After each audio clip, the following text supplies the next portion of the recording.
پناہ مانگتا ہوں میں اللہ کی شیطان مردود سے۔ شروع اللہ کا نام لے کر جو بڑا مہربان نہایت رحم والا ہے۔ عبداللہ بن مسعود رضی اللہ عنہ نے بیان کیا کہ ہمیں رسول اللہ صلی اللہ علیہ وسلم نے یہ بیان سنایا، اور آپ سچوں کے سچے تھے اور آپ کی سچائی کی زبردست گواہی دی گئی۔ فرمایا کہ تم میں سے ہر شخص پہلے اپنی ماں کے پیٹ میں 40 دن تک نطفہ ہی رکھا جاتا ہے، پھر اتنی ہی مدت میں علقہ یعنی خون کی پھٹکی بستہ خون بنتا ہے، پھر اتنے ہی عرصے میں مضغہ یعنی گوشت کا لوتھڑا، پھر 4 ماہ بعد اللہ تعالیٰ ایک فرشتہ بھیجتا ہے اور اس کے بارے میں ماں کے پیٹ ہی میں 4 باتوں کے لکھنے کا حکم دیا جاتا ہے: اس کی روزی، اس کی موت، اس کا کہ وہ بدبخت ہے یا نیک بخت۔ پس واللہ تم میں سے ایک شخص دوزخ والوں کے سے کام کرتا رہتا ہے، اور جب اس کے اور دوزخ کے درمیان صرف ایک بالشت کا فاصلہ یا ایک ہاتھ کا فاصلہ باقی رہ جاتا ہے تو اس کی تقدیر اس پر غالب آتی ہے اور وہ جنت والوں کے سے کام کرنے لگتا ہے اور جنت میں جاتا ہے۔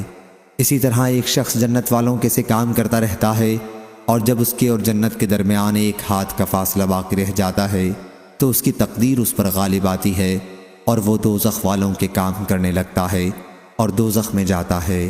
امام بخاری رحمہ اللہ کہتے ہیں کہ آدم بن ابی ایاس نے اپنی روایت میں یوں کہا کہ جب ایک ہاتھ کا فاصلہ رہ جاتا ہے۔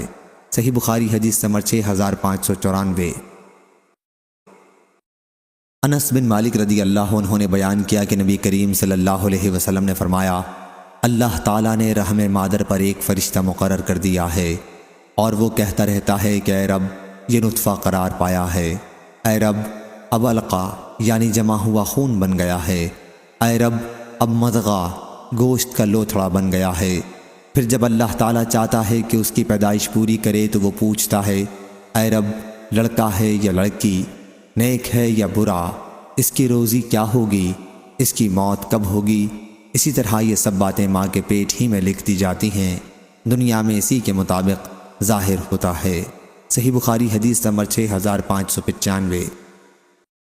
یزید رشک نے بیان کیا، انہوں نے مطرف بن عبداللہ بن شخیر سے سنا، وہ عمران بن حسین رضی اللہ عنہ سے بیان کرتے تھے، انہوں نے کہا کہ ایک صاحب نے یعنی خود انہوں نے عرض کیا، یا رسول اللہ صلی اللہ علیہ وسلم، کیا جنت کے لوگ جہنمیوں میں سے پہچانے جا چکے ہیں؟ حضرت صلی اللہ علیہ وسلم نے فرمایا، ہاں۔ انہوں نے کہا کہ پھر عمل کرنے والے کیوں عمل کریں؟ حضرت صلی اللہ علیہ وسلم نے فرمایا کہ ہر شخص وہی عمل کرتا ہے جس کے لیے وہ پیدا کیا گیا ہے یا جس کے لیے اسے سہولت دی گئی ہے۔ صحیح بخاری حدیث نمبر 6596۔ حضرت عبداللہ بن عباس رضی اللہ عنہ نے بیان کیا کہ نبی کریم صلی اللہ علیہ وسلم سے مشرکین کی اولاد کے بارے میں سوال کیا گیا تو آپ نے فرمایا کہ اللہ کو خوب معلوم ہے کہ وہ بڑے ہو کر کیا عمل کرتے۔ صحیح بخاری حدیث نمبر 6597۔ عطا بن یزید نے خبر دی، انہوں نے ابو ہریرہ رضی اللہ عنہ سے سنا، انہوں نے بیان کیا کہ رسول اللہ صلی اللہ علیہ وسلم سے مشرکین کی اولاد کے متعلق پوچھا گیا تو آپ نے فرمایا کہ اللہ خوب جانتا ہے کہ وہ کیا عمل کرتے۔ صحیح بخاری حدیث نمبر 6598۔ ابو ہریرہ رضی اللہ عنہ نے بیان کیا کہ رسول اللہ صلی اللہ علیہ وسلم نے فرمایا، کوئی بچہ ایسا نہیں ہے جو فطرت پر نہ پیدا ہوتا ہو، لیکن اس کے والدین اسے یہودی یا نصرانی بنا دیتے ہیں، جیسا کہ تمہارے جانوروں کے بچے پیدا ہوتے ہیں، کیا ان میں کوئی کان کٹا پیدا ہوتا ہے؟ وہ تو تم ہی اس کا کان کاٹ دیتے ہو۔ صحیح بخاری حدیث نمبر 6599۔ صحابہ رضی اللہ عنہم نے عرض کیا، پھر یا رسول اللہ، اس بچے کے متعلق کیا خیال ہے جو بچپن ہی میں مر گیا ہو؟ آپ نے فرمایا کہ اللہ خوب جانتا ہے کہ وہ بڑا ہو کر کیا عمل کرتا۔ صحیح بخاری حدیث نمبر 6600۔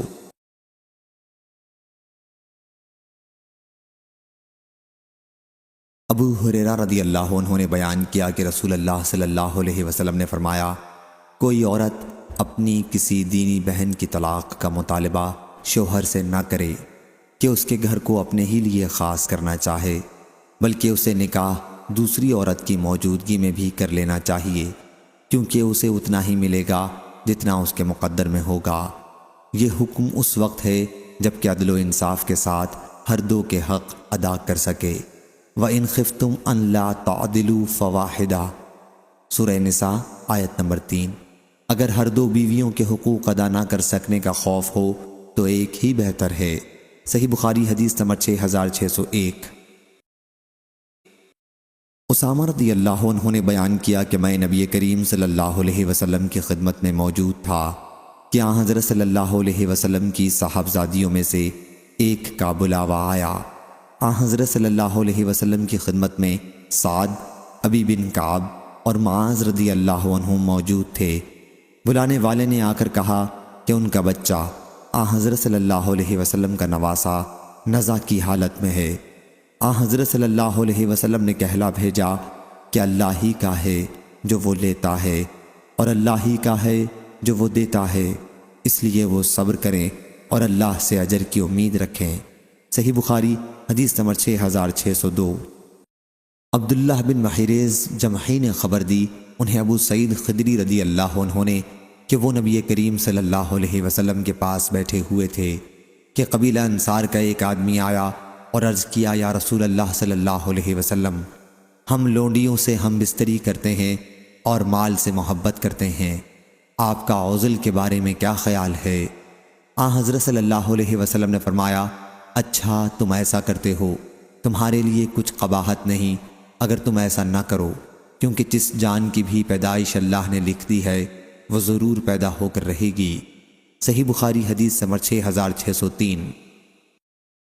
حذیفہ رضی اللہ عنہ نے بیان کیا کہ نبی کریم صلی اللہ علیہ وسلم نے ہمیں ایک خطبہ دیا اور قیامت تک کی کوئی دینی چیز ایسی نہیں چھوڑی جس کا بیان نہ کیا ہو۔ جسے یاد رکھنا تھا اس نے یاد رکھا اور جسے بھولنا تھا وہ بھول گیا۔ جب میں ان میں کی کوئی چیز دیکھتا ہوں جسے میں بھول چکا ہوں تو اس طرح اسے پہچان لیتا ہوں جس طرح وہ شخص جس کی کوئی چیز گم ہو گئی ہو کہ جب وہ اسے دیکھتا ہے تو فوراً پہچان لیتا ہے۔ صحیح بخاری حدیث نمبر 6604۔ حضرت علی رضی اللہ عنہ نے بیان کیا کہ ہم نبی کریم صلی اللہ علیہ وسلم کے ساتھ بیٹھے ہوئے تھے اور آن حضرت صلی اللہ علیہ وسلم کے ہاتھ میں ایک لکڑی تھی جس سے آپ زمین کو کورید رہے تھے، اور آپ صلی اللہ علیہ وسلم نے اسی اثنا میں فرمایا کہ تم میں سے ہر شخص کا جہنم کا یا جنت کا ٹھکانہ لکھا جا چکا ہے۔ ایک مسلمان نے اس پر عرض کیا، یا رسول اللہ صلی اللہ علیہ وسلم، پھر کیوں نہ ہم اس پر بھروسہ کر لیں؟ آن حضرت صلی اللہ علیہ وسلم نے فرمایا کہ نہیں، عمل کرو، کیونکہ ہر شخص اپنی تقدیر کے مطابق عمل کی آسانی پاتا ہے۔ پھر آپ نے اس آیت کی تلاوت کی، فَأَمَّا مَنْ آتَى وَاتَّقَى، پس جس نے راہ اللہ دیا اور تقوی اختیار کیا۔ صحیح بخاری حدیث نمبر 6605۔ ابو ہریرہ رضی اللہ عنہ نے بیان کیا کہ ہم رسول اللہ صلی اللہ علیہ وسلم کے ساتھ خیبر کی لڑائی میں موجود تھے۔ آن حضرت صلی اللہ علیہ وسلم نے ایک شخص کے بارے میں جو آپ کے ساتھ شریک جہاد تھا اور اسلام کا دعوے دار تھا فرمایا کہ یہ جہنمی ہے۔ جب جنگ ہونے لگی تو اس شخص نے بہت جم کے لڑائی میں حصہ لیا اور بہت زیادہ زخمی ہو گیا، پھر بھی وہ ثابت قدم رہا۔ آن حضرت صلی اللہ علیہ وسلم کے ایک صحابی نے آ کر عرض کیا، یا رسول اللہ صلی اللہ علیہ وسلم، اس شخص کے بارے میں آپ کو معلوم ہے جس کے بارے میں ابھی آپ نے فرمایا تھا کہ وہ جہنمی ہے؟ وہ تو اللہ کے راستے میں بہت جم کر لڑا ہے اور بہت زیادہ زخمی ہو گیا ہے۔ آن حضرت صلی اللہ علیہ وسلم نے اب بھی یہی فرمایا کہ وہ جہنمی ہے۔ ممکن تھا کہ بعض مسلمان شبے میں پڑ جاتے، لیکن اس عرصے میں اس شخص نے زخموں کی تاب نہ لا کر اپنا ترکش کھولا اور اس میں سے ایک تیر نکال کر اپنے آپ کو ذبح کر لیا۔ پھر بہت سے مسلمان آن حضرت صلی اللہ علیہ وسلم کی خدمت میں دوڑتے ہوئے پہنچے اور عرض کیا، یا رسول اللہ صلی اللہ علیہ وسلم، اللہ تعالیٰ نے آپ کی بات سچ کر دکھائی۔ اس شخص نے اپنے آپ کو ہلاک کر کے اپنی جان خود ہی ختم کر ڈالی۔ آن حضرت صلی اللہ علیہ وسلم نے اس موقع پر فرمایا کہ اے بلال، اٹھو اور لوگوں میں اعلان کر دو کہ جنت میں صرف مومن ہی داخل ہوگا، اور یہ کہ اللہ تعالیٰ اس دین کی خدمت و مدد بے دین آدمی سے بھی کراتا ہے۔ صحیح بخاری حدیث نمبر 6606۔ ابو حازم نے بیان کیا اور ان سے سہل بن سعد رضی اللہ عنہ نے کہ ایک شخص جو مسلمانوں کی طرف سے بڑی بہادری سے لڑ رہا تھا اور اس غزوے میں نبی کریم صلی اللہ علیہ وسلم بھی موجود تھے۔ حضرت صلی اللہ علیہ وسلم نے دیکھا اور فرمایا کہ جو کسی جہنمی شخص کو دیکھنا چاہتا ہے وہ اس شخص کو دیکھ لے۔ چنانچہ وہ شخص جب اسی طرح لڑنے میں مصروف تھا اور مشرکین کو اپنی بہادری کی وجہ سے سخت تر تکالیف میں مبتلا کر رہا تھا تو ایک مسلمان اس کے پیچھے پیچھے چلا۔ آخر وہ شخص زخمی ہو گیا اور جلدی سے مر جانا چاہا، اس لیے اس نے اپنی تلوار کی دھار اپنے سینے پر لگا لی اور تلوار اس کے شانوں کو پار کرتی ہوئی نکل گئی۔ اس کے بعد پیچھا کرنے والا شخص حضرت صلی اللہ علیہ وسلم کی خدمت میں دوڑتا ہوا حاضر ہوا اور عرض کیا، میں گواہی دیتا ہوں کہ آپ صلی اللہ علیہ وسلم اللہ کے رسول ہیں۔ حضرت صلی اللہ علیہ وسلم نے فرمایا، بات کیا ہے؟ ان صاحب نے کہا کہ آپ نے فلاں شخص کے بارے میں فرمایا تھا کہ جو کسی جہنمی کو دیکھنا چاہتا ہے وہ اس شخص کو دیکھ لے۔ حالانکہ وہ شخص مسلمانوں کی طرف سے بڑی بہادری سے لڑ رہا تھا۔ میں سمجھا کہ وہ اس حالت میں نہیں مرے گا، لیکن جب وہ زخمی ہو گیا تو جلدی سے مر جانے کی خواہش میں اس نے خودکشی کر لی۔ حضرت صلی اللہ علیہ وسلم نے فرمایا کہ بندہ دوزخیوں کے سے کام کرتا رہتا ہے حالانکہ وہ جنتی ہوتا ہے، اسی طرح دوسرا بندہ جنتیوں کے کام کرتا رہتا ہے حالانکہ وہ دوزخی ہوتا ہے۔ بلا شبہ عملوں کا اعتبار خاتمے پر ہے۔ صحیح بخاری حدیث نمبر 6607۔ ابن عمر رضی اللہ عنہ نے بیان کیا کہ نبی کریم صلی اللہ علیہ وسلم نے نظر ماننے سے منع کیا تھا اور فرمایا تھا کہ نظر کسی چیز کو نہیں لوٹاتی، نظر صرف بخیل کے دل سے پیسہ نکالتی ہے۔ صحیح بخاری حدیث نمبر 6608۔